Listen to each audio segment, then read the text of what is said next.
ጤና ይስጥልን አድማጮች እንደምን አላችሁ። በክለቦች አቋም መፈተሻ ጨዋታዎች ትናንትና በርከት ያሉ ጨዋታዎች ተደርገው ነበር። የአንዳንዱን ጨዋታዎች እየተመለከትን እንቆያለን። ዛሬም ማንቸስተር ሲቲ ከአትሌቲኮ ማድሪድ፣ አርሰናል ከቦሩሲያ ዶርትመንድ፣ ሊቨርፑል ከሞናኮ ጨዋታቸውን ያከናውናሉ። ጨዋታዎቹን በተመለከተ ዝርዝር ነጥቦችን እያነሳን እየነገርናችሁ እንቆያለን። ከዛ ውጪ ትናንትና በየቡድኖቹ እንቅስቃሴ ላይ ምን ድክመት ምን ጥሩ ነገር ተመለከትን። ከዛ በተጨማሪ በቀጣይ ደግሞ እንደ ቡድን ደግሞ ምን ሊያስፈርሙ ይችላሉ፣ ምን አይነት ቦታ ላይ ማሻሻል ይጠበቅባቸዋል። በማንቸስተር ዩናይትድ በቼልሲ በኩል የሚነሱ ሐሳቦች አሉ። ከሪያል ማድሪድ ጋርም በተያያዘ ትናንትና የተመለከትናቸው ጉዳዮች አሉ። በስፋት እንመለከተዋለን። ከክለቦቻችሁ ጋር በተያያዘ ዝውውሮችን በስፋት እያነሳን እንቆያለን። የማንቸስተር ዩናይትድ ጉዳይ በተለይ ትናንትና አንድ ተጫዋች መጠነኛ ጉዳት አጋጥሞታል። ከዛ በኋላ ብዙ ደጋፊዎች ስጋታቸውን እየገለጹ ይገኛሉ። አንደኛ የውድድር ዓመቱ በጣም እየተቃረበ ይገኛል። ከሁለት ሳምንት በኋላ ሁለት ሳምንትም የሚሞላ ጊዜ የለም። ከ12 ከ13 ቀናት በኋላ የእንግሊዝ ፕሪሚየር ሊግ ይጀምራል። አርሰናል ከኮቬንትሪ በሚያደርጉ ጨዋታ ለዛም የዝውውር መስኮቱ ቶሎ ሳይጠናቀቅ ዝውውሮችን እንዲያደርጉ ሐሳቦች አሏቸው። ያም አንደኛው ጉዳይ ነው። በማንቸስተር ዩናይትድ በቼልሲ በአርሰናል በኩል እየተነሱ ያሉ ጉዳዮች አሉ። የጋብሪኤል ጀሱስ ጉዳይ በአርሰናል ቤት ይነሳል። ዲየጎ ኮስታ ወደ ቼልሲ የሚለውም ጉዳይ ከሪያል ማድሪድ ደግሞ ቼልሲ አንድ አጥቂ ለማስፈረም እንቅስቃሴ ላይ እንዳለም የሚያሳዩ ዘገባዎችን ተመልክተናል። ለሁሉም ክለቦቻችሁን በተመለከተ ያሉ አዳዲስ መረጃዎችን እየነገርናችሁ እንቆያለን። አብራችሁን ቆዩ። በቻላችሁት መልእክቶቻችሁን ላኩልን። ትናንትና የማንቸስተር ዩናይትድ የቼልሲ ጨዋታዎች እንዴት ነበሩ? በቡድኑ ውስጥ የእናንተ ምርጡ ተጫዋች ማን ነበር? ሐሳብ አስተያየቶቻችሁን ላኩልን። እኛ እያንዳንዱን እንቅስቃሴ ለማንሳት እንሞክራለን። ከማንቸስተር ዩናይትድ ከቼልሲ ጨዋታም በተጨማሪ እንዳጠቃላይ ደግሞ ዛሬም ዶርትመንድ ከአርሰናል በሚያደርጉ ጨዋታ ላይ ግምቶቻችሁን ልትልኩልን ትችላላችሁ። የቼልሲና የኤሲ ሚላንን የማንቸስተር ዩናይትድን ጨዋታ ተመልክተናል። ዛሬ ደግሞ ማንቸስተር ሲቲ ከአትሌቲኮ ማድሪድ ጨዋታውን ሲያደርግ ማን ሊያሸንፍ ይችላል? ግምቶቻችሁን ላኩልን። የዶርትመንድ ከአርሰናል፣ የሊቨርፑል ከሞናኮ ግምቶቻችሁን የላካችሁልን አብሮነታችሁን አሳዩን። በቀጥታ ወደ ጉዳዮቻችን አልፈናል። ይህንን ቪዲዮ ግን ላይክ አድርጋችሁ ጀምሩ። ብዙ ሰው ጋር እንዲደርስልን ላይክ አድርጉልን ብለን ሁሌ እናስታውሳችኋለን።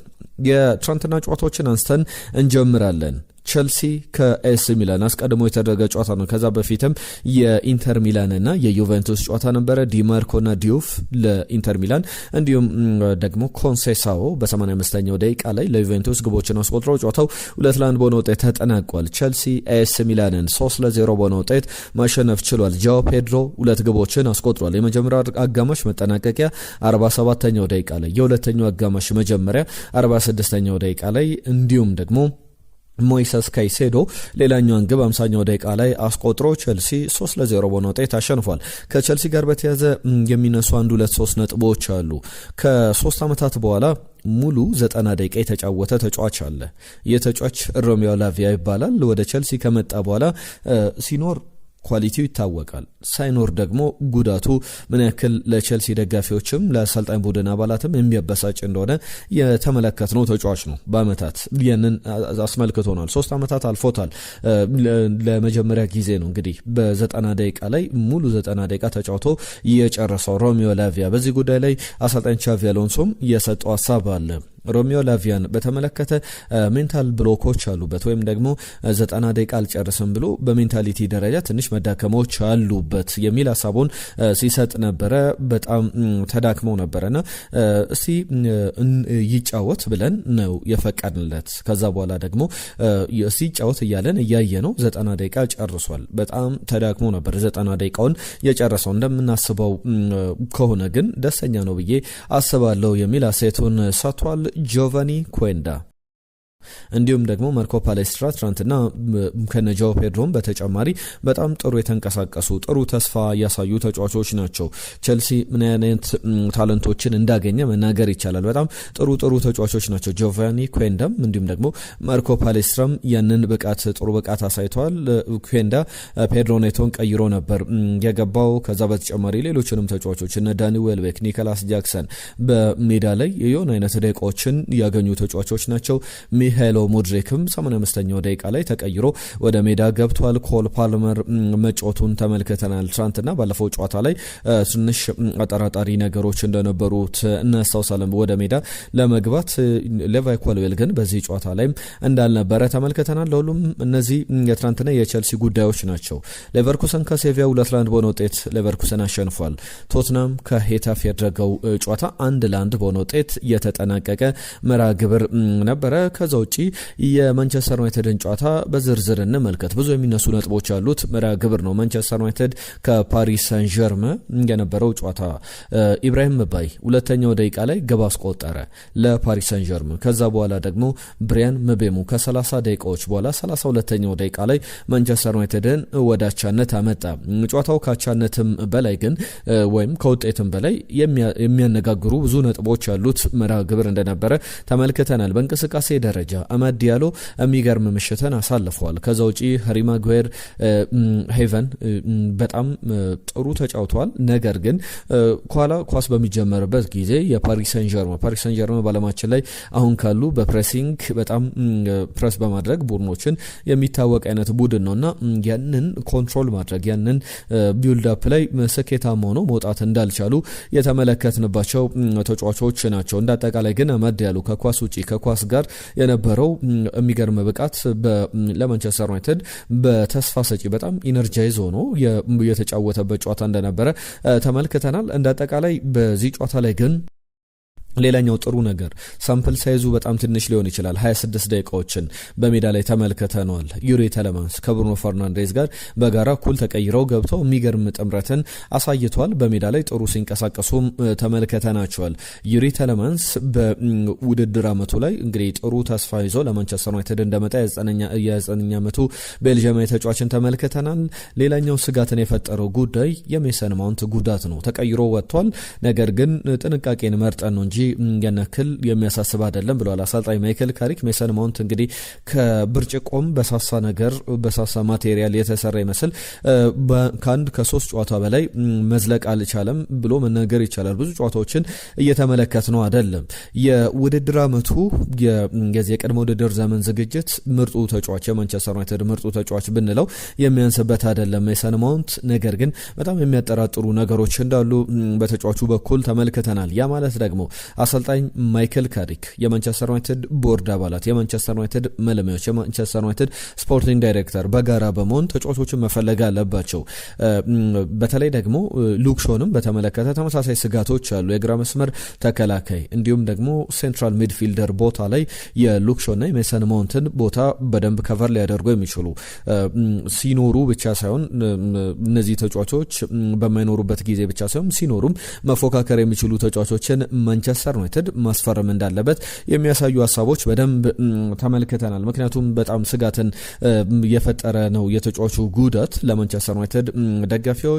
ከዛ ውጪ በማንቸስተር ዩናይትድ በኩል ቀጣዩ ለጨዋታዎች ይቀሩናል። ያቋም መፈተሻ ጨዋታዎች እዚህ ጥሩ መተናል ብለዋል። በእርግጥ አሰልጣኝ ማይክል ካሪክም እንዳለው ማንቸስተር ዩናይትድ ፕሮግረስ እያደገ እንደመጣ ቀጣዩ ለጨዋታዎችም ላይ የበለጠ ኳሊቲዎችን ጨምረን አንዳንድ ተጫዋቾችን እናገኛለን ብለዋል። ስለነሱም አንስቷል። ወደ በኋላ ላይ መለስ ብዬ አነሳዋለሁ። ነገር ግን ማንቸስተር ዩናይትድ ለምሳሌ ሲጀምር በሬክሳም ተሸንፎ ነበርና ብዙ ጥያቄዎች ይሄ ነው ወይ ማንቸስተር ዩናይትድ አሰልጣኝ ማይክል ካሪክ ቡድኑን ይዞ ይቀጥላል ወይ ትልቅ ተስፋ አለው ወይ የሚል ሀሳቦች ሲነሱ ነበር። ነገር ግን ከዛ በተቃራኒ ነው ብዙ ነገሮችን የተመለከት ነው።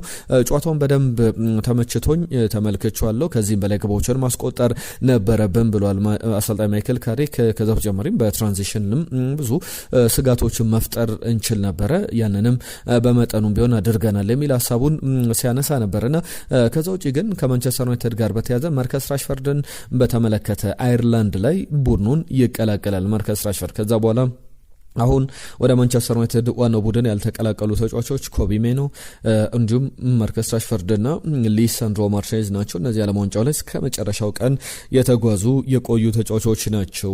የመጨረሻውና የአንድ ቀን ቀደም ብለው ከዓለም ዋንጫው የተሰናበቱ ተጫዋቾች እንደሆኑ ይታወቃል። በእንግሊዝ ብሔራዊ ቡድንና በአርጀንቲና ብሔራዊ ቡድንና ማንቸስተር ዩናይትድ ቤት አሁን እነዚህ ተጫዋቾች ሲመጡ ሙሉ ስኳዱን ይዘው በሙሉ አቢሊቲው በዚህ በውድድር አመቱ ላይ ምን ማሳየት ይችላል የሚለውን መመልከት የሚቻል ይመስለኛል። እነዚህ ትናንትና የነበሩ ጨዋታዎች መካከል የሚጠቀሱ ናቸው። የሪያል ማድሪድና ፍሬንች ፋሮስ ጨዋታም ተደርጎ ነበረ። ሪቫስ እንዲሁም ደግሞ ኤስፒ ለሪያል ማድሪድ፣ ኮድሮ ደግሞ ለፍሬንች ፋሮስ ግቦቹን አስቆጥረው ጨዋታው 2-1 በሆነ ውጤት እየተጠናቀቀ መርሃ ግብር ነው። በትናንትናው ጨዋታ ላይ በርናንዶ ሲልቫ የማንቸስተር ሲቲ አምበል ነበረ። አሁን በትናንትናው ዕለት በተቃራኒው በዚሁ በሪያል ማድሪድ ቤት ዝውውሩን ካደረገ በኋላ በሜዳ ላይ ተመልክተናል። ኤንድሬ ካርዳጉለር እና ቫልቬርዴን ተመልክተናቸዋል። ማሪዮ ሪቫስም ግብ ያስቆጠረው የመሃል ስፍራ ተከላካይንም በሜዳ ላይ የተመለከትንበት እንቅስቃሴ ነበር። አብዛኞቹ የሪያል ማድሪድ ተጫዋቾች በዋናው ቡድን ውስጥ በኩል ገና ናቸው። ነገር ግን ትናንትና ቪኒ ጁኒየር፣ በርናንዶ ሲልቫ፣ ዲያን ሆይሰን፣ አንቶኒዮ ሩዲገር፣ አሌክዛንደር አርኖልድ ተቀይረው ገብቷል። ሰከንድ አፍ ላይ የተመለከትናቸው ተጫዋቾች ናቸው። በቪኒ ጁኒየር በኩል ውሉን ካራዘመ በኋላ ተመልክተናል። ጆዜ ሞሪኒዮ ስለ በርናንዶ ሲልቫ አንድ አስተያየት ሰጥቷል። በጣም ጠባብ ስኳድ ላለው ቡድን ውስጥ ብዙ ቦታዎች ላይ መጫወት የሚችለው በርናንዶ ሲልቫ ብዙ ያገዘናል የሚል ሀሳባቸውንም አንስተዋል። ሁሉም የትናንትና መርሃ ግብሮች በዋነኝነት የሚነሱ ጨዋታዎች ናቸው። ማንቸስተር ሲቲ ከአትሌቲኮ ደ ማድሪድ ያደረጉትን ጨዋታ ደግሞ በዚህ የሚያደርጉትን ጨዋታ እንመልከት። ማንቸስተር ሲቲ ቤት በቅርብ ያከናወናቸው ጨዋታዎች አሉ። ቀጣይ ሳምንት የማንቸስተር ሲቲ አንድ መርሃ ግብር ይጠበቃል። ያም ጨዋታ የኮሚኒቲ ሺልድ ጨዋታ ነው። በአርሰናልና በማንቸስተር ሲቲ መካከል ይደረጋል። የመጨረሻውን ጨዋታ በቅድመ ውድድር ዘመን ዝግጅት ከኮሚኒቲ ሺልድ አስቀድሞ ያደርጋል። እስካሁን ሲቲ ያደረጋቸው ጨዋታዎች በጣም በሚያስገርም ሁኔታ 2 ጨዋታዎችን ብቻ ነው። እሱም ከኢንተር ሚላን ጋር 1-1 የተጠናቀቀበትና በመለያ ምት 3-1 የተሸነፈበት፣ ከኬሊግ ኦልስታርስ ጋር ደግሞ ማንቸስተር ሲቲ 3-1 ያሸነፈበት ጨዋታ ነው።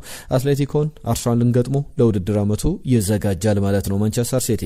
በሲቲ በኩል አሰልጣኝ ኤንዞ ማሬስካን በተመለከተ የሰማናቸው ጉዳዮች አሉ። ኤንዞ ማሬስካ የሲቲን አምበሎች ለመምረጥ እንቅስቃሴ ላይ ይገኛሉ ተብሏል። በጣም ማን ሊሆን ይችላል የሚለው በጣም የሚያጠያይቅ ጉዳይ ይመስላል።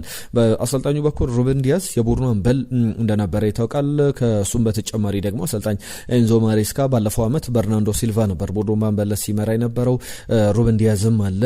ነገር ግን አሁን እንግሊዛዊ ተጫዋች ሊሾሙ ይችላሉ በአምበልነት የሲቲን ስኳድ ሊመራ የሚችል በቀጣይ ቀናት ደግሞ ያንን ያሳውቃሉ ተብሎ ይጠበቃል። ነገር ግን እነማን ወደ አምበልነት ሊመጡ ይችላሉ የሚለው በግምት ደረጃ በተለይ ደግሞ ብዙ ጊዜ በማንቸስተር ሲቲ ብዙ ዓመትን የቆዩ ተጫዋቾች ሊኖሩ ይችላሉ። ከዛ በተጨማሪም ጥሩ ማበርከት የሚችሉ ሩበን ዲያዝም ብያለው። ማርክ ጌይ ገና 6 ወራትን ብቻ ነው ወደ ማንቸስተር ሲቲ ከመጣ ያስቆጠረው። ከዛ ውጪ ግን በሌሎች ቦታዎች ላይ አማካኝ ስፍራ ላይ ለምሳሌ ሮድሪ ግን የሚቆይ አይመስልም። የሱ መውጣትን ተከትሎ ሌሎች ተጫዋቾችም ስማቸው ሊጠቀስ ይችላል። ፊል ፎደን በአምበልነት ደረጃ የሚታሰብ ተጫዋች ነው ወይ? በጣም ከባድ ይመስላል። ከዛ ውጪ አንቶኒዮ ሴሜኒዮ በዚህ በቦታው ላይ ኦመር መርሙሽም አጥቂ ስፍራ ላይ ሃርሊንግ ብራውት ሃላንድ አሉ። ነገር ግን ገና በጊዜ ብዙ ጊዜያቸውን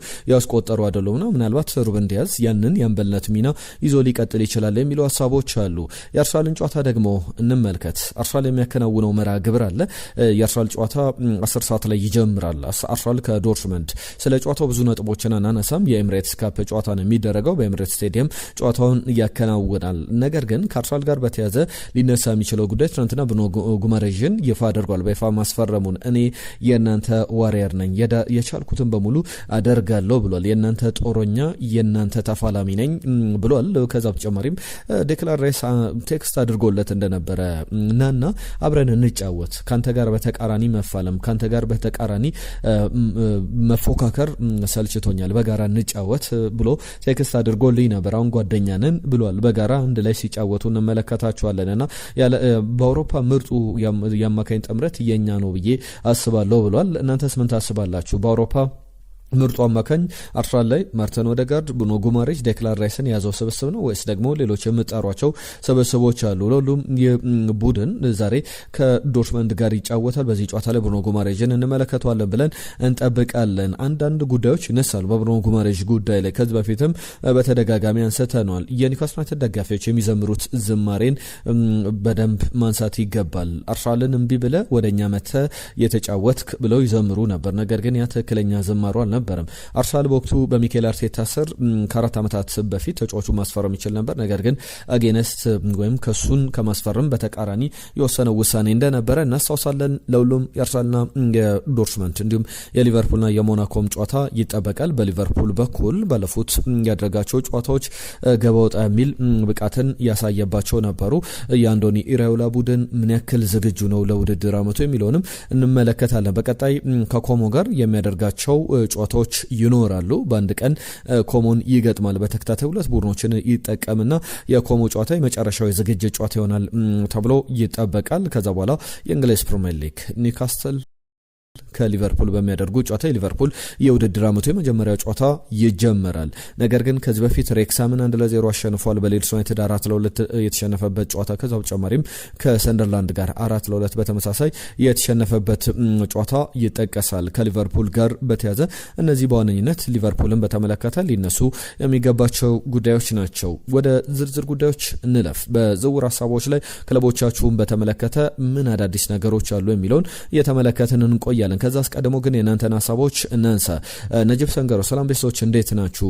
ከናይሮቢ ነው የሚጽፍላችሁ። ኤንዞ ፈርናንዴዝ በተመለከተ ምን አዲስ ነገር አለ ብሎናል፣ እናነሷለን።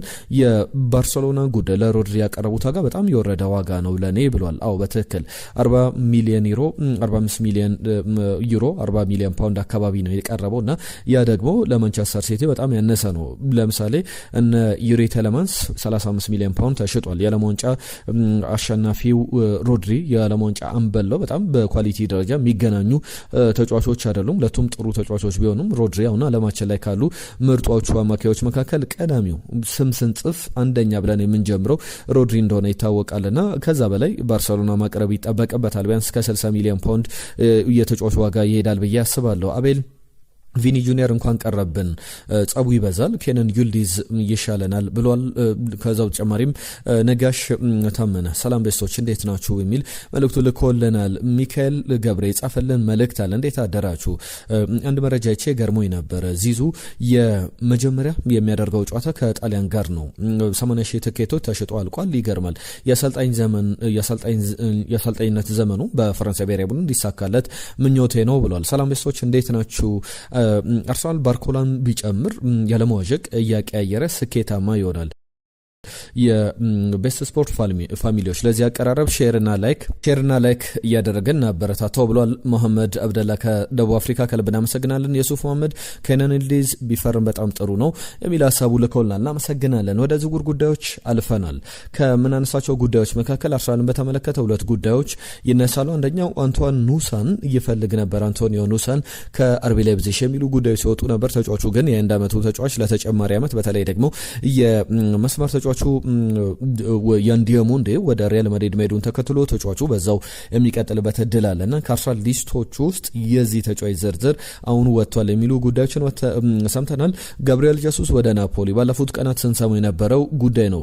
ጆቫኒ ብራንቺኒ የተጫዋቹ ወኪል በአርሰናልና በናፖሊ መካከል ምንም የተጀመረ ድርድር የለም ጋብሪኤል ጀሱስን በተመለከተ የሚል ሀሳቦችን አንስቷል። ወኪሉ ከማክሲሚሊያኖ አሌግሪ ጋር ተነጋግሯል የሚሉ ሀሳቦችም ሲሰነዘሩ ነበር። ነገር ግን አሁን ወኪሉ ጂዮቫኒ አርሰናልና ናፖሊ ያልተደራደሩ ማክሲሚሊያኖ አሌግሪን በተመለከተ የወጣው መረጃ ውሰት ነው የሚል መረጃን አንስቷል።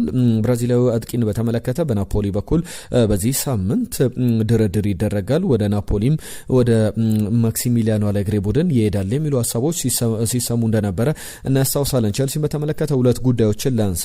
አንደኛው የኤንድሪክ ጉዳይን በተመለከተ ነው። ኤንድሪክ ለማስፈረም ፍላጎት አለው የሚል ዘገባን ቲም ቶክ ይዞ ወጥቷል። ከሪያል ማድሪድ ነው። ተጫዋቹን በተመለከተ በቋሚነት ማስፈረም ይፈልጋል። ነገር ግን ሪያል ማድሪድ የ20 ዓመቱን አጥቂ በቋሚነት መልቀቅ አይፈልግም። በውሰቱል አማራጭ መብቶች በኦፕሽንም እንዲኖረው ማካተት ይፈልጋል እንጂ በቋሚነት ተጫዋቹ እንዲሸጥ አይፈልግም የሚሉ ሀሳቦች አሉ። ኤንድሪክ ግን በዚህ ወቅት ላይ ለቼልሲ ያስፈልጋሉ ተጫዋቹ ይመጣሉ የሚለው በጣም የሚያጠያይቅ ጉዳይ ይመስላል። ዲየጎ ኮስታን በተመለከተ ባለፉት ቀናት ወደ ቼልሲ በ51 ሚሊዮን ፓውንድ ሊመጣ ይችላል ሲባል የነበረ ተጫዋች እንደነበረ እናስታውሳለን። ሮማኖን በተመለከተ ፋብሪዚዮ ሮማኖ ነው ይዞት ወጣው ዘገባ።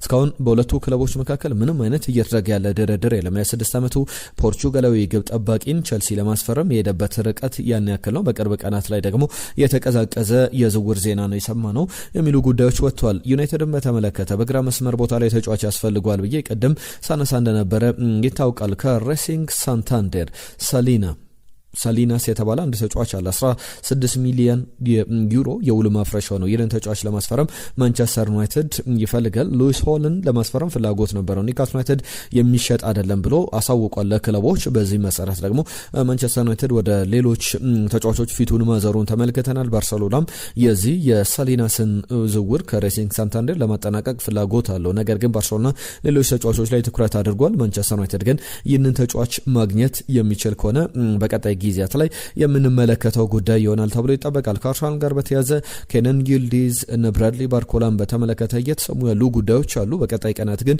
ምን አዳዲስ ነገሮች ይኖራሉ የሚለውን መጠበቅ የሚያስፈልግ ይመስላል። እስካሁን ከሰሞኑ የአርሰናል ጉዳዮች ቀዝቀዝ ብለዋል። ከቪኒ ጁኒየር ዝውውር አለመሳካት በኋላ ሌሎች አዳዲስ እንቅስቃሴዎች ላይ ብዙ እየተመለከት ነው አይደለም። አሁን ተጫዋቾችን ለመሸጥ ጥረት እያደረገ ይገኛል። በቀጣይ ቀናት ግን አዳዲስ ስሞችን በተለይ በግራ መስመር አጥቂ ላይ ኤሊት የሚባል ተጫዋች ክለቡ ያስፈልጋል ብለን እንጠብቃለን። አንደኛው ጉዳይ ነው።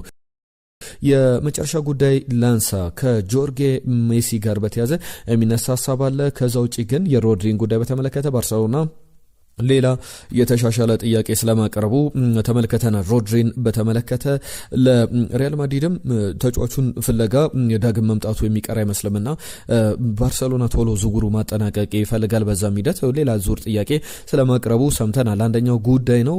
ከዛ ውጪም የሊቨርፑልን በተመለከተ ከባርሰሎና ሮላንዶ አራይሆን ለማስፈረም ፍላጎት እንዳለው ሲገለጽ ነበር። በውሰት ውል ስምምነት ላይ ደርሷል። ዛሬ በሊቨርፑል ከተማ ሕክምና ምርመራውን ያደርግና አዲሱ የሊቨርፑል ተከላካይ ሆኖ ይመዘገባል። አሰልጣኝ አንዜ ፍሊክ የሰጡት ሀሳብ አለ። በተጫዋቹም በኩል ፊዚካሊቲው፣ ፍጥነቱ በጣም የሚገርመኝ ተጫዋች ነው፣ በጣም የሚገርም ፐርሶናሊቲ ያለው ተጫዋች ነው በሚል ስለ ተጫዋቻቸው አድናቆታቸውን ገልጸዋል። ዝውውሩ ግን ወደ ሊቨርፑል በውሰቱል ከዛ በኋላ 55 ሚሊዮን ዩሮ ደግሞ በቋሚነት ሊቨርፑል የማስፈረም መብት አለው። አንደኛው ጉዳይ ነው። ከጆርጌ ሜሲ ጋር በተያያዘ የሊዮኔል አንድሬስ ሜሲ አባት ህይወታቸው አልፏል በ68 ዓመታቸው። በተለይ ደግሞ ሊዮኔል ሜሲን ለሚያደንቁ ሊዮኔል ሜሲ ለተሳካለት ስኬት ግርምት ለሚፈጥርባቸው በሙሉ ጆርጌ ሜሲን መርሳት በጣም ከባድ ነው። እሳቸው አስተዋጽኦ በጣም ትልቅ ነው። በትልቅ ደረጃ ተጫዋቹ የእግር ኳስ ህይወቱ ስኬታማ እንዲሆን ትልቅ ታለንት ነውና ህይወታቸውን በሙሉ ትልቅ ዋጋ ከፍለው እሳቸው ሊዮኔል ሜሲ ትልቅ ተጫዋች እንዲሆን ትልቅ ጥረት አድርገዋል። በተለያዩ ከተሞች እየተንከራተቱ በተለያዩ ቦታዎች ክለቦችን ሲፈልጉ ተጫዋቻቸው ልጃቸው በጣም ስኬታማ እንዲሆን መንገዱን ሁሉ ጠርገውለታል። ፍሬያቸውንም አይተው በ68 ዓመታቸው አልፈዋል። ሜሲ የዓለም ዋንጫው ላይ አልጄሪያ ላይ ግብ አስቆጥሮ ሲያለቅስ አንደኛው ምክንያት ይህ ነበር ተብሏል። አባቱ በጣም በከፍተኛ ላይ ነበሩ። ከዛ በተጨማሪም ዓለም ዋንጫውን አቋርጠው ጭምር ወደ አርጀንቲና ሄዶ አባቱን ለማየት ፍላጎት ነበረው። ከዛ በኋላ ጆርጌ ሜሲ ትንሽ መጠነኛ ጤናቸው ተስተካከለ። ብዙም የሚነሱ ጉዳዮች አሉ። በሮዛሪዮም ወዲያው ወደ ሆስፒታል ገብተው እንደነበረ ይታወቃል። ወዲያው ዓለም ዋንጫው እንደተጠናቀቀ ሜሲ ወደ መዝናኛ ቦታዎች አይደለም ያመራው፣ ወዲያው ወደ ሮዛሪዮ ነበር ያመራው። ልጆቹም እነ ማቴዮ ሮድሪጎም አይነት ሶስቱም ልጆቹ በዛው አብረዋቸው እንደነበሩ ተመልክተናል። በዋነኝነት ደግሞ ከሊዮኔል አንድሬስ ሜሲ ጋር በተያያዘ አባቱን እንግዲህ በቀጣይ ቀናት በክብር ይሸኛል ተብሎ ይጠበቃል። በኢንተር ማያሚ ጨዋታ ላይም ትናንትና መታሰቢያ ተደርጎላቸዋል። ሁሉም እነዚህ ዛሬ የሰማናቸው አዳዲስ ጉዳዮች ናቸው። ክለቦቻችሁን በተመለከተ አዳዲስ ጉዳዮችን ይዘን እንመጣለን በአዳዲስ መረጃዎች። የዛሬን እዚህ ላይ ያበቃን። ስለሰጣችሁን ጊዜ ስላዳመጣችሁን ከልብ እናመሰግናለን። ጤና ይስጥልን።